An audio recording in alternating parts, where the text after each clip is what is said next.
नमस्कार दोस्तों।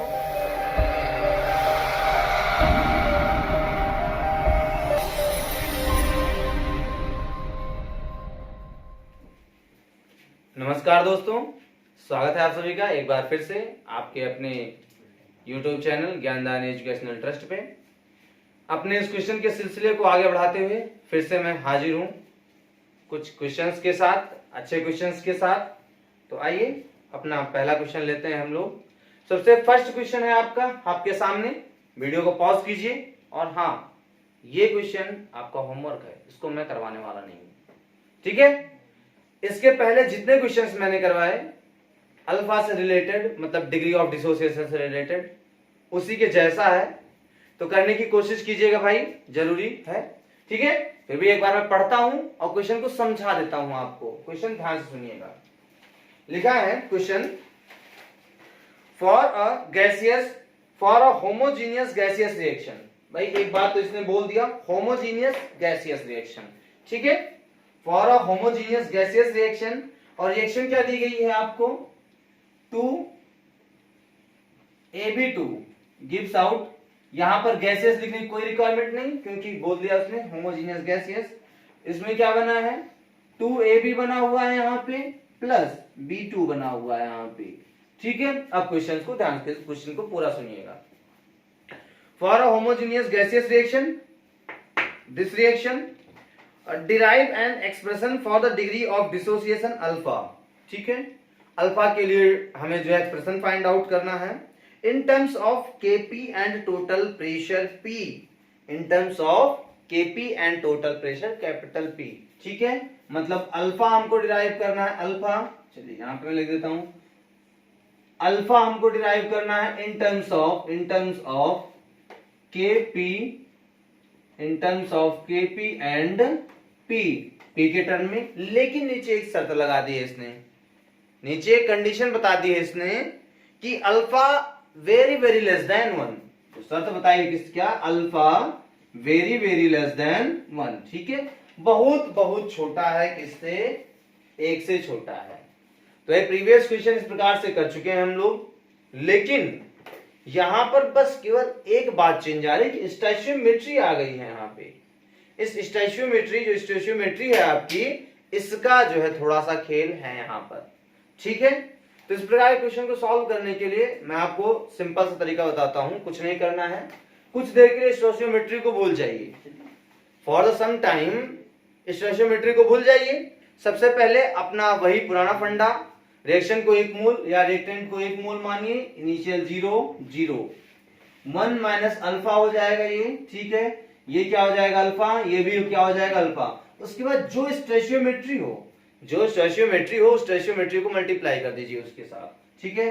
तो यहां पर स्टोइचियोमेट्री मल्टीप्लाई, यहां पर स्टोइचियोमेट्री मल्टीप्लाई, यहां पर 1, लो भाई उसको भी कर दिया, नहीं तो आप बुरा मान जाओगे, कहोगे एक के साथ जो है नाइंसाफी की गई, कुछ नहीं दिया गया, दे दीजिए सारा, ठीक है ना। तो बस अब क्या करना है भाई, क्या ही रह गया इस क्वेश्चन में, कुछ नहीं रह गया, कर लेते हैं ना, कर लीजिएगा, ठीक है। आई थिंक कर लेंगे, अच्छे हो आप लोग, बहुत अच्छे हो।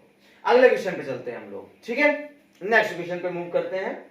देखिए यहां से पढ़िएगा, स्क्रीन पे आ गया होगा क्वेश्चन, पॉज कीजिएगा, समझने की कोशिश कीजिएगा उसको। फिर मैं बोलता हूं, डिक्टेट भी कर दूंगा मैं, पढ़ भी दूंगा मैं क्वेश्चन, और क्वेश्चन को हम लोग सॉल्व करेंगे। बढ़िया क्वेश्चन है, काफी अच्छा क्वेश्चन है भाई। इस क्वेश्चन में भी बोला है, ठीक है। मतलब अगर हम कह सकते हैं तो ओवरऑल अभी जो मेरा चल रहा है, अभी हम लोग का जो चल रहा है होमोजीनियस इक्विलिब्रिया पे हम लोग अभी चल रहे हैं, ठीक है। आगे हम लोग हेटेरोजीनियस पे भी आएंगे, ठीक, और वांट ऑफ इक्वेशन पे भी आएंगे, मतलब टेम्परेचर डिपेंडेंसी भी हम लोग पे क्वेश्चन सॉल्व करने वाले हैं। तो देखिए क्वेश्चन क्या है, the homogeneous gaseous reaction 2SO2 plus O2, ठीक है। क्या दिया गया यहाँ पे, 2SO2 plus O2 giving out 2SO3, ठीक है। पहली सी रिएक्शन दी गई आप सबके सामने, is carried out in a 2 litre flask. देखिए भाई, मैंने आपसे क्या कहा है, साइड में लाइन खींचिए, सबसे पहला काम गिवन मेंशन करते चलना है। क्या करना है, गिवन मेंशन करते चलना है, ठीक है। तो एक बार क्वेश्चन में पढ़ देता हूं, फिर गिवन मेंशन करते हैं, फिर क्वेश्चन को सॉल्व करते हैं हम लोग। In a 2 liter flask at 300 Kelvin, the flask initially contains 0.1 mole of each, ठीक है, SO2 एंड SO3। देखिए कंडीशन, बहुत सा क्वेश्चन है, ध्यान समझिएगा। The total pressure of the reaction mixture, ठीक है, after the equilibrium attained is 2.78 atm।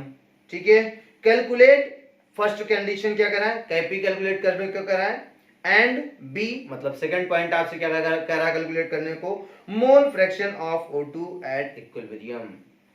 Pause कर दीजिए वीडियो फटाफट, ठीक है, और सॉल्व करने की कोशिश कीजिए। बहुत है लेकिन इसमें बहुत ही आसान क्वेश्चन है, लेकिन इसमें छोटी सी बात उसने दे दी है, ठीक है, वो क्या दी है देखते हैं। ठीक है, देखिए सबसे पहले गिवन हमने कहा मेंशन करना है भाई, हम सब ने गिवन मेंशन करना है। क्या लिखा है सबसे पहले, volume is equal to 2 litre दे दिया, यहां पे हमने मेंशन कर दिया यहां पे। ठीक है, temperature is equal to 300 kelvin, temperature 300 kelvin. फिर उसके बाद कह रहा है द फ्लास्क इनिशियली कंटेन, जो फ्लास्क इनिशियली मतलब शुरुआत में जब रिएक्शन शुरू ही नहीं हुई तभी वो रिएक्शन जो मतलब जो फ्लास्क था उसने क्या रखा हुआ था, मतलब उस फ्लास्क में पहले से ही दोनों के दोनों पड़े थे, कौन, SO2 0.1 और ये भी SO3 भी 0.1 मोल पड़े हुए थे इनिशियल में। अब क्या कह रहा है यहाँ पे, the total pressure of the reaction mixture after the equilibrium attained is 2.78 atm। P is equal to क्या कर रहा है 2.78 atm। ठीक है, अब यहां से आगे हमारे लिए क्या कर रहा है, कैलकुलेट Kp। पहला हमको A पॉइंट क्या कैलकुलेट करना है, Kp कैलकुलेट करना है, और B पॉइंट हमको mole fraction of O2 find out करना है। हो जाएगा ना, आई थिंक हो जाएगा भाई, बड़ा आसान है, कोई दिक्कत नहीं, कोई इश्यू नहीं है। ठीक है, देखिएगा सॉल्व करते हैं हम लोग, इसमें बातें करते हैं हम लोग फटाफट। अब देखिए ध्यान से, यहां पर आपको एक बात ध्यान देनी है, वो बात ये ध्यान देनी है कि इनिशियल में इसके कितने मोल पड़े हुए थे भाई, 0.1 मोल पड़े हुए थे इसके। अब ये जो 0.1 मोल इनिशियली था, उसके बाद क्या हो जाएगा, अब सपोज दैट यहां पर फिर रिएक्शन को आप चलाओगे कैसे, थोड़ा सा यहाँ पे हमारे सामने एक कंडीशन ये आ गई, या एक दुविधा ये आ गई भाई कि रिएक्शन को हम चलाएंगे कैसे। तो कोई इश्यू नहीं उसका, आपके पास एक जो ये O2 दिया गया है ना, तो इसकी क्वांटिटी दी गई है हमको, ना ही हमको पता है कि वो जो है कितनी मात्रा में जो है उसमें प्रेजेंट है, कुछ नहीं बताया गया। तो इसको हम लोग लेट कर लेते हैं, मानते हैं हम लोग इसका कि जितना भी पड़ा था, कितना भी पड़ा था भूल जाइए, पर जितना भी पड़ा था उसका जो है Y मोल रिएक्ट कर गया। कितना रिएक्ट कर गया, उसका Y मोल रिएक्ट कर गया। तो ये क्या हो जाएगा, Y मोल रिएक्शन में जाएगा। अब भाई सिंपल सी बात है, अगर इसका Y मोल रिएक्शन में जाएगा तो इसका 2Y मोल रिएक्शन में जाएगा, और इसका 2Y मोल फॉर्म होगा। स्टोइचियोमेट्री आप देख रहे होंगे, इस बात को आप समझ रहे होंगे क्लियरली, ठीक है ना। तो इसका क्या हो जाएगा, यहां से इसका Y मोल रिएक्शन में, लेट हमने क्या कर लिया कि Y मोल रिएक्शन में जा रहा है, तो इसका क्या हो जाएगा 0.1 माइनस 2Y, या X ही कह दिए, चलिए X मानते चले आप, X ही लीजिए, X मोल। तो इसका भी क्या हो जाएगा, X मोल हो जाएगा, ठीक है, लेकिन इसका क्या हो जाएगा 0.1 प्लस 2X। इस बात को समझा ना आप लोगों ने, मैंने 2 प्लस 2X क्यों किया, क्योंकि उसमें पहले से ही 0.1 मोल प्रेजेंट था। ठीक है, तो 2X मोल उसमें इंक्लूड हो गया। बस अब सिंपल सी बात, कुछ नहीं करनी है, एन टोटल निकाल लेना है आपको। एन टोटल क्या आ जाएगा भाई, 0.1 minus 2X plus X plus 0.1 plus 2X। ठीक है, ये देखो कट गया, 0.1 0.1 0.2, ये देखिए प्लस X, ये आ गया आपके सामने, ये आ गया भाई साहब NT, total number of moles at equilibrium, total number of moles at equilibrium पर आ गए। अब यहां पर आपके सामने एक बात जो होती है वो क्या करें, Kp कैलकुलेट करने को। ठीक है, तो सबसे पहले हम लोग Kp का फार्मूला लिख लेते हैं भाई। Kp इज इक्वल टू होता क्या है, सबको याद होगा भाई अच्छे से। Kp इज इक्वल टू, इसके लिए क्या हो जाएगा, इस रिएक्शन के लिए Kp की जो वैल्यू आ जाएगी वो आप लोग बना लोगे ना, मैं बना के दिखाऊं, चलो भाई बना के दिखाई देता हूं। क्या हो जाएगा, partial pressure sorry mole fraction into total pressure इसका, divided by mole fraction into total pressure इसका। ठीक है, तो मोल फ्रैक्शन इसका क्या हो जाएगा, X SO3 into PT divided by का होल स्क्वायर, यहां पे हो जाएगा डिवाइडेड बाई क्या हो जाएगा मोल फ्रैक्शन, यहां पे क्या आ जाएगा भाई मोल फ्रैक्शन इसका, ठीक है। अब इसका मोल फ्रैक्शन तो x SO2 इंटू पीटी का होल स्क्वायर इंटू क्या आ जाएगा मोल फ्रैक्शन ऑफ O2, ठीक है। इतनी सारी चीजें।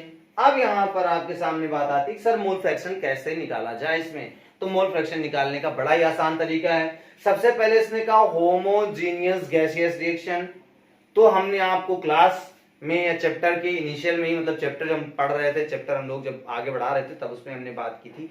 हमने कहा था PV is equal to NRT, इसको अपना रिश्तेदार या आप कहिए कि जिगरी दोस्त बना लीजिए। PV is equal to NRT, जहां पर गैस की बात होगी वहां पर एक कूद की आ जाता है भाई, ठीक है। तो यहां से क्या हो जाएगा, हम लोग कहते हैं PV is equal to NRT, ठीक है।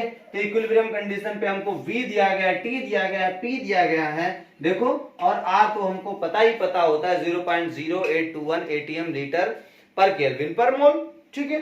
तो बस यहां से आपकी n की वैल्यू कैलकुलेट हो जाएगी। n इज इक्वल टू क्या आ जाएगा PV divided by RT, PV divided by RT, 1 by 1 value put करते हैं हम लोग। और हाँ भाई, हमने आपसे एक बात कहा है कि ध्यान रखिएगा वैल्यूज पुट करते समय उनके जो उनका यूनिट होगा वो साथ में लिखते चलना है, ठीक है। इसको गलती नहीं करना है, ये गलती अगर कर गए तो भाई फिर गलती हो ही जाती है, ठीक है। तो अब देखिए ध्यान से, यहां पर प्रेशर आपको कितना दिया गया है 2.78 ATM दिया गया है, ठीक है, इनटू वॉल्यूम कितना दिया गया है 2 लीटर दिया गया है volume, divided by whole divided by क्या हो गया है आपका R 0.0821, ठीक है, या कहीं कहीं 0.08206 या समथिंग ऐसे कुछ, लेकिन 0.0821 हम लोग लेके चलते हैं। क्या हो जाता है इसकी यूनिट क्या होती है ATM लीटर पर केल्विन पर मोल, ये होती है, ठीक है। अब टेम्परेचर आपको दिया गया कितना, देखिए 300 केल्विन इंटू 300 केल्विन, केल्विन से केल्विन कटा, लीटर से लीटर कटा, ATM से ATM कटा, देखिए मोल निकालना था, मोल ऊपर चला जाएगा, आ गई ना यूनिट, ठीक है भाई। अब यहां से n की जो कुछ भी वैल्यू आएगी मैं कैलकुलेट करने नहीं जा रहा हूं, आप कैलकुलेट इसको कर लीजिएगा, ठीक है। जो कुछ आएगी, ये जो NT आई है मतलब total number of pressure, sorry number of moles, ये आई है एट इक्विलिब्रियम, ठीक है। इस टोटल नंबर ऑफ मोल्स को यहां से, ये भी देखो, ये भी तो टोटल नंबर ऑफ मोल्स हैं, ये भी इक्विलिब्रियम पर टोटल नंबर ऑफ मोल्स हैं, ये भी इक्विलिब्रियम पर टोटल नंबर ऑफ मोल्स हैं, दोनों को इक्वेट करेंगे हम लोग, दोनों को इक्वेट करके x की वैल्यू फाइंड आउट करेंगे। यहां से हम लोग जैसे ही x की वैल्यू फाइंड आउट हो जाएगी तुरंत ही हमको क्या पता चल जाएगा इक्विलिब्रियम पर x कितना है, यहां से इक्विलिब्रियम पर SO2 की मात्रा कितनी है, SO3 की मात्रा कितनी है, ठीक है, SO3 के मोल्स कितने हैं।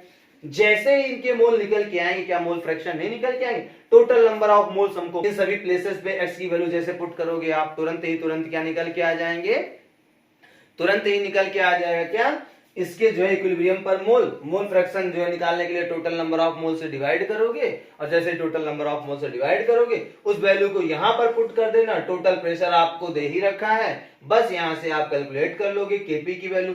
अब Kp की वैल्यू क्या आ रही उसको लिख लो, मैं बताता हूं भाई, ठीक है। इसको तो रफ कर दूं थोड़ा सा, फिर जो है मैं आपको कहा गया भाई डस्टर ये करें, ठीक है। अब मैं Kp की वैल्यू बता देता हूं, मतलब आंसर बता देता हूं आपको, और जो आपका सेकंड का मतलब जो है x, या आप कहते हैं क्या कहते हैं इसको हम लोग मोल फ्रैक्शन ऑफ O2, वो भी बता देता हूं, ठीक है। तो जो Kp इज इक्वल टू है होगा आपका Kp इज इक्वल टू 31.33, ठीक है, और मोल फ्रैक्शन ऑफ O2 जो आएगा वो आएगा 0.115।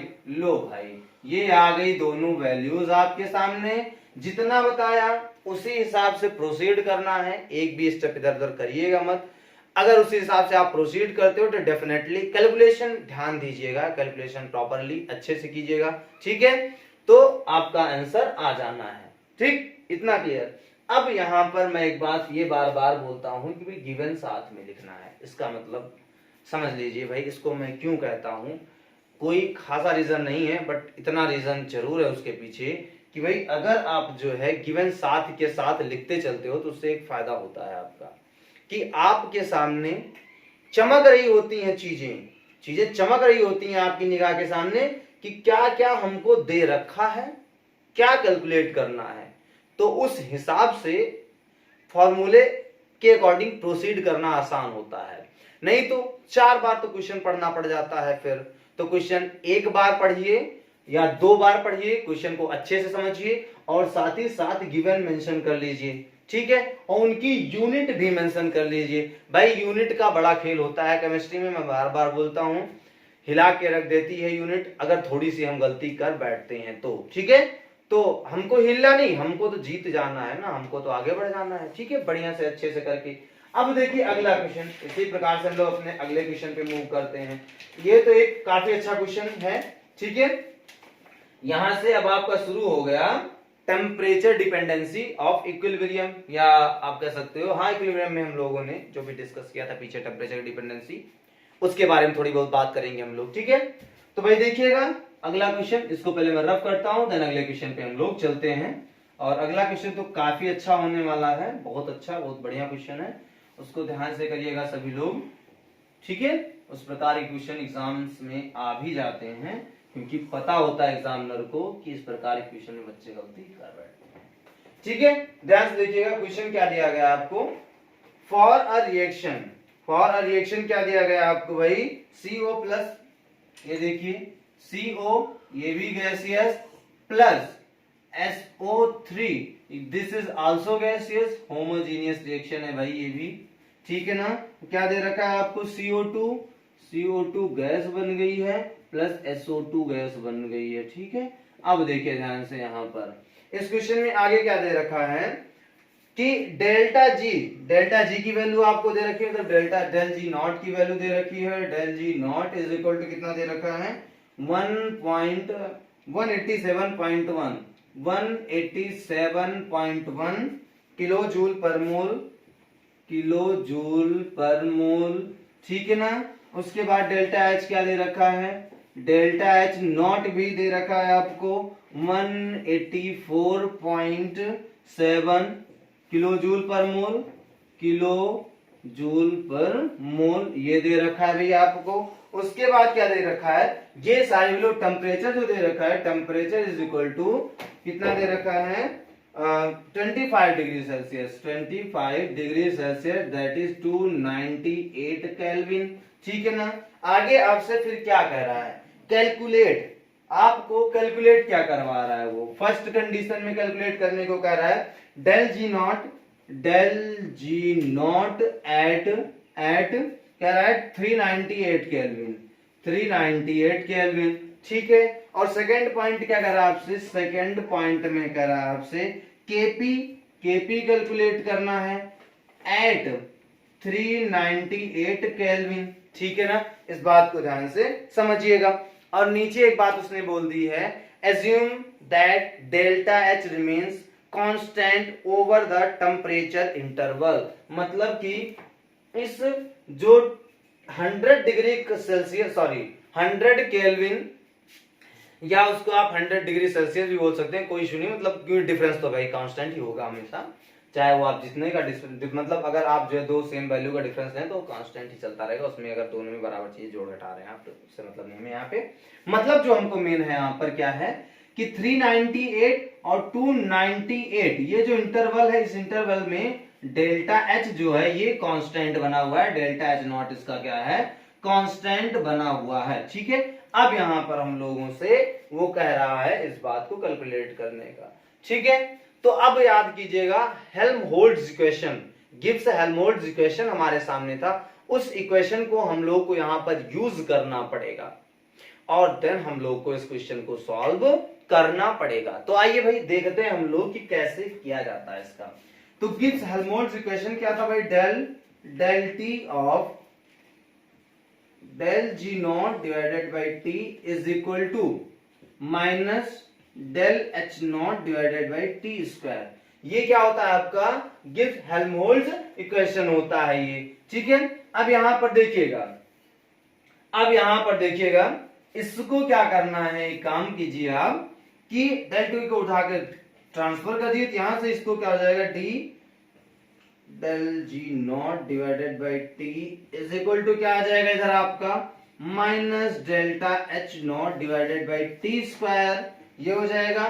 ठीक है, अब एक काम कीजिए, इसको जो है गिवन टेम्परेचर रेंज पर इंटीग्रेट कर दीजिए। ठीक है, तो इसको इंटीग्रेट करेंगे किससे, 298 से 398 केल्विन तक, किससे करेंगे 298 केल्विन से लेके 398 केल्विन तक, तो यहां से क्या आ जाएगा D del G naught divided by T. ठीक है, इज इक्वल टू क्या आ जाएगा इधर, इधर आपका आ जाएगा सबसे पहले ये तो कांस्टेंट है डेल एच नॉट, इसको कांस्टेंट को बाहर कर दीजिए, यहां पर क्या आ जाएगा आपका, सॉरी यहां मैं dt लिखना भूल गया, मैं लिख देता हूं।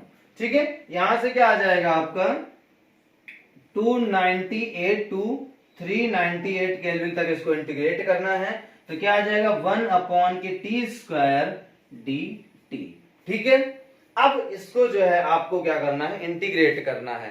ठीक है, आई थिंक मैं ये मान के चल रहा हूं कि इंटीग्रेशन वगैरह आपको प्रॉपरली आता है, इसलिए एक एक स्टेप को मैं बहुत क्लियरली नहीं, वीडियो बहुत लंबी हो जाएगी, इसीलिए जो है मैं डायरेक्ट कर दे रहा हूं इसको। ठीक है ना, बाकी अगर आपको ना समझ में आए तो 1 बाय 1 एक एक स्टेप आप कर सकते हो। ठीक है, तो अब देखिए मैं कुछ चीजों को यहां से, चलिए इसी चीज को मैं यहां से रफ कर देता हूं। ठीक है, अब इसको जब मैं यहां से रफ कर दूंगा तो आपके सामने क्या आ जाएगा, देखिए यहां से क्या आ जाएगा del G naught divided by T, ये क्या आ जाएगा 298 398 इज इक्वल टू क्या आ जाएगा, इस साइड में क्या आ जाएगा भाई, इसका जो इंटीग्रेशन होगा 1 बाई टी आ जाएगा, minus 1 by T, minus minus plus हो जाएगा, तो यहां से क्या आ जाएगा del H naught divided by 1 upon T, 1 upon T 298 यहाँ पे क्या आ जाएगा 398। ठीक है ना, upper limit minus lower limit,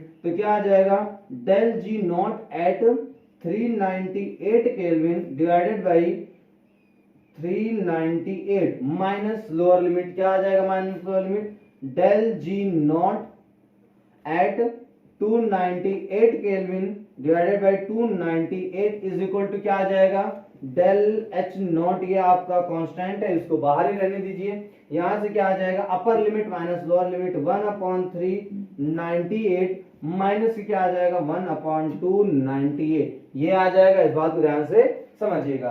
ठीक है, अब ध्यान से देखिएगा यहां से फिर क्या हो जाएगा, कुछ नहीं होगा, यहां से अब आपको क्या पता है डेल एच की वैल्यू आपको दी गई है 298 पर, देखिए 298 केल्विन पर आपको ये देखिए डेल जी नॉट भी दे रखा है, उसमें गिब्स फ्री एनर्जी भी दे रखा है। ठीक है, हेल्महोल्ट्ज इक्वेशन को यूज किया तो उसमें जो गिब्स फ्री एनर्जी यूज हो रही थी मतलब 298 केल्विन पे, वो आपको दे रखा है। ठीक है, अब इस 298 पे इस वैल्यू को पुट करेंगे, इस वैल्यू को पुट करेंगे, इन वैल्यूज को जब आप पुट करेंगे तो यहां से 298 केल्विन पर ये देखिए ये वैल्यू यहां से आ जाएगी, यहां से डेल जी नॉट 398। ठीक है, 398 केल्विन पे आपका निकल के आ जाएगा। ठीक है, कैलकुलेशन कर लीजिएगा, मैं आपको इसकी वैल्यू बता देता हूं। इसकी वैल्यू जो आपके सामने निकल के आएगी वो निकल के आएगी माइनस 187.8 किलो जूल पर मोल, माइनस 187.8 किलो जूल पर मोल। ठीक है, ये वैल्यू निकल के आएगी किसकी, ये वैल्यू निकल के आएगी आपके सामने डेल जी नॉट की। समझ में आई बात। अब यहां से दूसरी वैल्यू आपको क्या कह रहा है, दूसरी वैल्यू उसने कहा था आपसे केपी कैलकुलेट करने को, तो केपी कैलकुलेट करने के लिए भाई बड़ा ही आसान है, देखिएगा ध्यान से यहां पर केपी कैलकुलेट करने के लिए कैसे कैलकुलेट करेंगे हम, देखिएगा क्या होता है, हमें याद है कि del G naught is equal to minus R T L N K P, ये होता है ना, यहां से क्या कीजिए आर टी को उधर ट्रांसफर कर दीजिए, क्या हो जाएगा L N K P is equal to क्या हो जाएगा, L N K P is equal to क्या हो जाएगा डेल जी नॉट माइनस हो जाएगा आर टी। अब के पी इज इक्वल टू क्या हो जाएगा exponential E to the power minus del G naught divided by R T. बस इसी को सॉल्व करना है आपने, इसी को सॉल्व करना है, इसी को सॉल्व करके क्या आ जाएगा आपका Kp की वैल्यू आपके सामने आ जाएगी। अब Kp की वैल्यू क्या आएगी वो भी मैं आपको बता देता हूं। तो Kp की वैल्यू जो आएगी 4.46, Kp की वैल्यू क्या आ रही है यहां मैं लिख देता हूं, Kp is equal to 4.46 into 10 to the power 24, ये आ रही है Kp की वैल्यू। ठीक है, तो Kp की वैल्यू ये देख लीजिएगा, यहां से कैलकुलेट कर लीजिएगा, आंसर मैच करवा लीजिएगा। केवल और केवल वैल्यू पुट करके कैलकुलेशन करना है भाई। ठीक है, और अगर कैलकुलेशन पे गए तो वीडियो बहुत लंबी हो जाएगी। सो सॉरी इस बात के लिए कि मैं कैलकुलेशन नहीं कर पा रहा हूं, ड्यू टू रीजन बस यही है कि वीडियो बहुत लंबी हो जाएगी। ठीक है, तो कैलकुलेशन खुद से कर लीजिएगा। अब अगले क्वेश्चन पे हम लोग अपने मूव करते हैं। एक क्वेश्चन हमारे सामने और है अभी के लिए, ठीक है, उस क्वेश्चन को भी करते हैं और फिर उसके बाद जो है वीडियो को समाप्त करते हैं यहीं पर। ठीक है, तो एक मिनट, हाँ देखिएगा क्वेश्चन, देखिएगा आपका, देखिए क्वेश्चन है आपके सामने, calculate the pressure of CO2। अब तक जो हम लोगों ने बात की होमोजीनियस इक्विलिब्रियम की बात की, और उसके बाद एक क्वेश्चन हम लोगों ने जो है बनाया किस पे, जो है वन ऑफ इक्वेशन से रिलेटेड, या आप कह सकते हो टेम्परेचर डिपेंडेंसी से रिलेटेड। अब एक बात यहां पर आपको जो है टेम्परेचर डिपेंडेंसी से सिंपल क्वेश्चन मिलते हैं, वो जो है मैं आपको नेक्स्ट वीडियो में करवा दूंगा, नेक्स्ट वीडियो में भी करवाऊंगा, लेकिन उससे पहले हम लोग थोड़ा हेटेरोजीनियस इक्विलिब्रियम के क्वेश्चन को भी सॉल्व करते हैं। ठीक है, तो अभी जो मैं आपके सामने क्वेश्चन लेके आया हूं, मतलब अभी के लिए मैं केवल एक क्वेश्चन हेटेरोजीनियस इक्विलिब्रियम से पिकअप कर रहा हूं, उठा रहा हूं, बाकी नेक्स्ट क्वेश्चन जो होंगे वो जो है नेक्स्ट वीडियो में मैं आपके सामने लेके आ जाऊंगा। ठीक है, अब देखिए ध्यान से, यहां पर मैंने कहा था आपसे कि मिनिमम तो 3 वीडियो होंगी क्वेश्चंस की, बट 1-2 वीडियो बढ़ भी सकती है। अगर मुझे लगा कि सफिशिएंट क्वेश्चन नहीं हो पाए हैं, हर प्रकार के क्वेश्चन नहीं हो पाए हैं, तो वीडियो में बढ़ा भी सकता हूं, मतलब 2-3 वीडियो, 1-2 वीडियो और भी शूट कर सकता हूं उसके लिए। ठीक है, अब देखिए ध्यान से, यहाँ पे क्वेश्चन क्या है आपका, क्वेश्चन कह रहा है भैया आपसे calculate the pressure of CO2 gas. ठीक है, calculate the pressure of CO2 gas at 700 kelvin in the heterogeneous equilibrium reaction. Heterogeneous equilibrium reaction बोल दिया है आपके सामने। तो रिएक्शन क्या दिया है, CaCO3 सॉलिड गिविंग आउट, आपको क्या दे रखा है उसने, आपको दे रखा है उसने जो है CaO सॉलिड, सॉरी आपको शायद ये मार्कर दिख नहीं रहा होगा, मैं दूसरा मार्कर यूज कर लेता हूं भाई। ये देखिए क्या हो जाएगा यहाँ पे, CaO solid plus CO2 gas, ये देखिएगा ध्यान से यहाँ पर। ठीक है, अब देखिएगा इसमें कुछ नहीं करना है, इसमें बहुत ही आसान है। अब देखिए आगे कुछ दे भी रखा है इसने, हाँ भाई, दिस रिएक्शन क्या है, मतलब if delta G naught for this reaction is 130.2 kilojoule per mole. ठीक है, तो डेल G नॉट की वैल्यू दे रखा है उसने, del G naught is equal to 130 दशमलव कितना दे रखा है, 2 किलो जूल पर मोल। ठीक है ना, अब यहां से आपसे कह रहा है कि इस रिएक्शन के लिए आपको pressure of CO2 PCO2 will be what, क्या होगा, सोचो क्या होगा, कोशिश करो, आई थिंक हुआ होगा, समझ में आया होगा, बहुत आसान है भाई।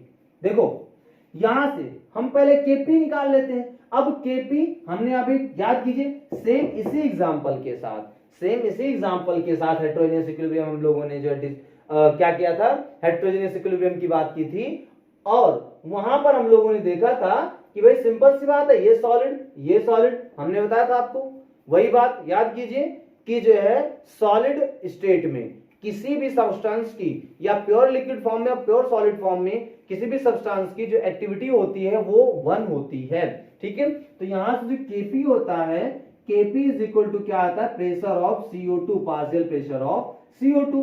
तो मतलब अगर किसी तरह से हम Kp की वैल्यू फाइंड आउट कर लेते हैं तो फिर हमको प्रेशर ऑफ CO2 मिल जाएगा। ठीक है, तो देखिए ध्यान से यहाँ पे, अब हमको दे क्या रखा है, देखिए सीढ़ी तो बना दी उसने, बस हमको मंजिल पे चढ़ना है। ठीक है, मतलब डेल G नॉट तो दे ही रखा है, तो आपको पता होता है कि del G naught is equal to minus RT ln KP, ठीक है, प्रीवियस क्वेश्चन में जिस तरह से था।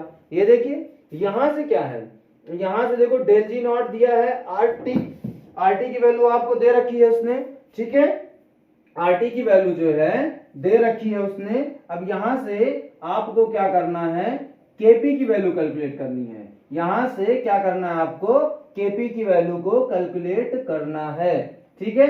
अब देखिए ध्यान से, यहां पर फिर कुछ नहीं करना है, फिर KP की वैल्यू कैलकुलेट कर लिए। KP इज इक्वल टू आएगा क्या, KP इज इक्वल टू क्या आ जाएगा, e to the power minus del G naught divided by RT, ये आ जाएगा। यहां से KP की वैल्यू कैलकुलेट कर लेंगे, KP की वैल्यू जो आएगी वही सेम वैल्यू क्या आ जाएगी आपकी, जो है PCO2 आ जाएगा, ठीक है। तो आई थिंक इतना तो कर ही लोगे आप सभी, ठीक है, इतना कर लीजिएगा। तो इसी के साथ आज का वीडियो यहीं समाप्त करते हैं, ठीक है। मिलेंगे हम लोग अपने नेक्स्ट वीडियो में कुछ नए और अच्छे क्वेश्चंस के साथ। तो एक काम आपसे रिक्वेस्ट है कि भाई इन सभी जो है क्वेश्चंस की एक प्रॉपर नोट्स बनाते चलिए, ठीक है, और बाकी क्वेश्चंस जहां से भी मिले अच्छे क्वेश्चन उनको सॉल्व करते चलिए, ठीक है। मेरी कोशिश एट द एंड, मतलब लास्ट वीडियो तक मेरी कोशिश ये होगी कि मैं हर प्रकार के क्वेश्चन को आपके सामने ले आऊं। मतलब इस चैप्टर से जितने प्रकार के क्वेश्चन बन सकते हैं, टाइप ऑफ क्वेश्चन, ज्यादा क्वेश्चन तो मैं करवा नहीं सकता कि 100-200 क्वेश्चन करवा दूं, बट हाँ ये जरूर होता है कि 100-200 क्वेश्चंस में जितने प्रकार क्वेश्चन बने हैं उनमें से वन बाय वन करके मैं सेलेक्ट करके आपके सामने ले आऊं, ठीक है। और जो है इतनी मेरी गारंटी होगी कि जितने क्वेश्चन मैं करवाऊंगा वन बाय वन उनको लगभग अगर आपने अच्छे समझ लिया तो सारे क्वेश्चन लगभग आपके बन जाएंगे, ठीक है। तो अभी के लिए इतना ही, मिलते हैं अपने नेक्स्ट वीडियो में, तब तक के लिए जय हिंद, नमस्कार, अपना ख्याल रखिएगा, पढ़ते रहिएगा बढ़िया से।